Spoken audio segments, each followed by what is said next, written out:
श्री लाल की जय, सनातन धर्म की जय। आज हम आपके लिए बहुत प्यारी सी खूबसूरत सी कहानी लेकर प्रस्तुत हुए हैं।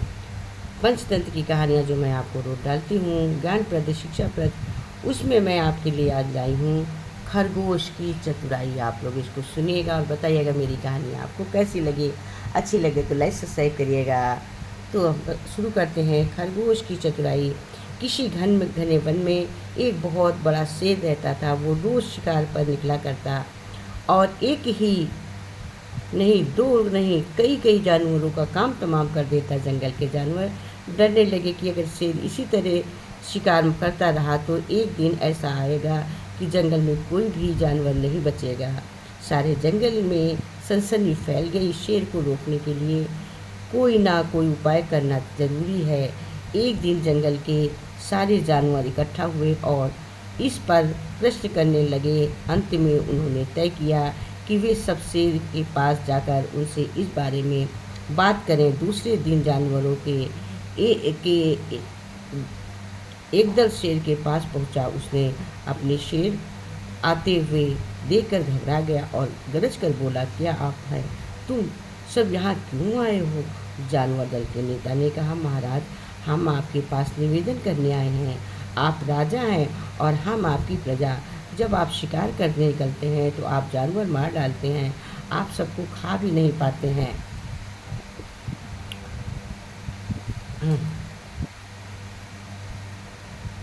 इस तरह से हमारी संख्या कम होती जा रही है।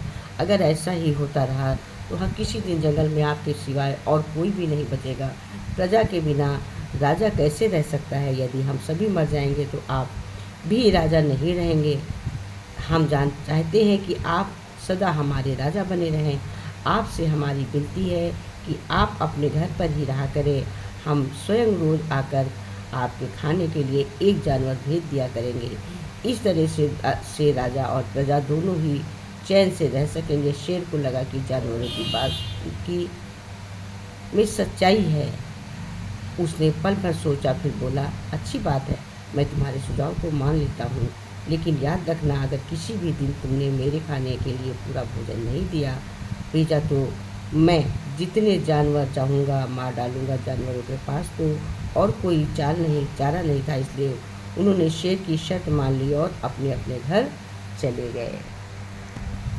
उस दिन से हर रोज़ शेर के खाने के लिए एक जानवर भेजा जाने लगा। इसके लिए जंगल में रहने वाले सब जानवरों में से एक एक जानवर बारी बारी से चुना जाता था। कुछ दिन बाद खरगोश की भी बारी आ गई। शेर ने भोजन के लिए एक नन्हे से खरगोश को चुना गया। वो खरगोश जितना छोटा था उतना ही चतुर भी था। उसने सोचा, बेकार में शेर के हाथों मरना मूर्खता है।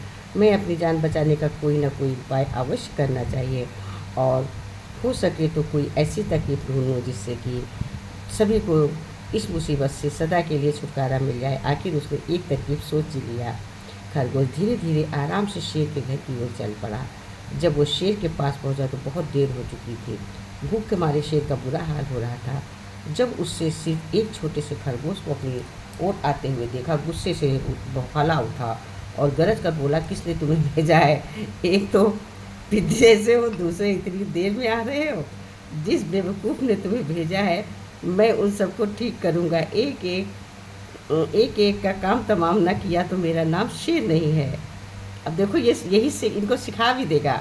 नन्हे खरगोश के अंदर से जमीन, उसके अंदर से तो ज़मीन ही खिसक गई और ज़मीन तक झुककर, महाराज, अगर आप क्या कृपा करें तो मेरी बात सुन ले। मुझे या और जानवरों को दोष नहीं देंगे। वे तो जानते थे कि एक छोटा सा खरगोश आपके भोजन के लिए पूरा नहीं होगा, इसलिए उन्होंने 6 खरगोश भेजे थे। लेकिन रास्ते में हमें एक और शेर मिल गया। उसने 5 खरगोशों को मारकर खा लिया। ये सुनते ही शेर दहाड़ कर बोला, क्या कहा दूसरा शेर? कौन सा है? तुमने वो कहाँ देखा है? महाराज, वो तो बहुत ही बड़ा शेर है। खरगोश ने कहा, वो ज़मीन के अंदर बनी एक बड़ी गुफा में से निकला था। वो तो मुझे भी मारने जा रहा था, पर मैंने उससे कहा, सरकार, आपको पता नहीं है कि आपने क्या अंधेर कर रखा है? हम सब अपने महाराज के भोजन के लिए जा रहे थे, लेकिन आपने इन सबको खा लिया है। हमारे महाराज ऐसी बातें सहन नहीं करेंगे। वे ज़रूर ही यहाँ आकर आपको मार डालेंगे। इस पर उसने पूछा, कौन है तुम्हारा राजा? मैंने जवाब दिया, हमारा राजा जंगल का सबसे बड़ा शेर है। महाराज मेरे पास कहती ये मेरे ऐसा कहते ही वो गुस्से में लाल पीला होकर बोला, बेवकूफ़, इस जंगल का राजा सिर्फ मैं हूँ। यहाँ सब जानवर मेरी प्रजा है, मैं उसके साथ जैसा चाहूँ वैसा व्यवहार कर सकता हूँ। जिस मूर्ख को तुम अपना राजा कहते हो वो चोर को मेरे सामने हाजिर करो, मैं उससे बताऊँगा कि असली राजा कौन है। महाराज इतना कहकर उस शेर ने आपको लिवाने के लिए मुझे यहाँ भेज दिया है। खरगोश की बात सुनकर शेर को बड़ा गुस्सा आया और वो बार बार गरजने लगा। उसकी भयानक गरज से सारा जंगल दहलने लगा। मुझे कौन उस मूर्ख का पता बताए। उस शेर ने दहाड़ कर कहा, जब तक मैं उसे जान से मार न दूंगा मुझे चैन नहीं मिलेगा। बहुत अच्छा महाराज, खरगोश ने कहा, मौत की उस दुष्ट की सजा है। अगर मैं बड़ा और मजबूत होता तो मैं खुद ही उसके टुकड़े टुकड़े कर देता। खरगोश बोला, चलो रास्ता बताओ। शेर ने कहा, फ़ौरन बताओ किधर चलना है। इधर आइए महाराज, इधर आइए। खरगोश रास्ता दिखाते हुए शेर को कुएं के पास ले गया और बोला, महाराज वह दुष्ट शेर जमीन के नीचे किले में रहता है, जरा सावधान रहिए। किले में छुपा दुश्मन खतरनाक होता है, मैं उससे निपट लूँगा। शेर ने कहा, तुम बताओ वो कहाँ है?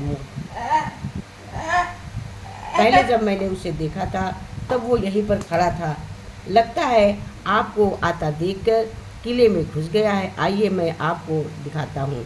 खरगोश ने कुएं के नज़दीक आकर शेर से अंदर झांकने के लिए कहा। शेर ने कुएं के अंदर झांका तो उसे कुएं के पानी में अपनी परछाई दिखाई दी। परछाई को देखकर शेर जोर से दहाड़ा। कुएं के अंदर से आती आवाज़ ही अपने ही दहाड़ने की गूंज सुनकर उसने समझा कि दूसरा शेर दहाड़ रहा है। दुश्मन को तुरंत मार डालने के इरादे से वो फौरन कुएं में कूद गया।